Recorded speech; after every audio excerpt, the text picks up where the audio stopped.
Assalamu alaikum warahmatullahi wabarakatuhu. Welcome to our channel. All is well, my dear. Alhamdulillah. குர்ஆன அரபியில் ஓதுறது எவ்வளோ முக்கியம் அப்படின்னா, யாருடைய உள்ளத்தில் அது குர்ஆனோட ஒரு சிறிய பகுதி கூட இல்லையோ அவங்களோட உள்ளம் பாலடைந்த வீடு போன்றது அப்படின்னு நபி ஸல்லல்லாஹு அலைஹி வஸல்லம் அவங்க நமக்கு எச்சரிச்சிருக்காங்க.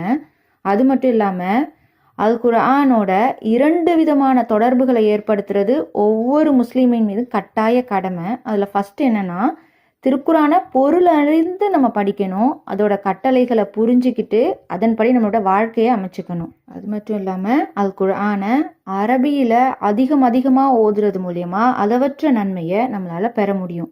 அந்த வகையில் சூரா யாசீன், அதாவது குர்ஆனுடைய இதயமாக கருதப்படுறது. அது மட்டும் இல்லாமல் ஒரு முறை சூரா யாசீனை ஓதுறவங்களுக்கு 10 முறை ஓதுன நன்மையை ரஹ்மான் நமக்கு தரான். இந்த யாசீனை அரபியில்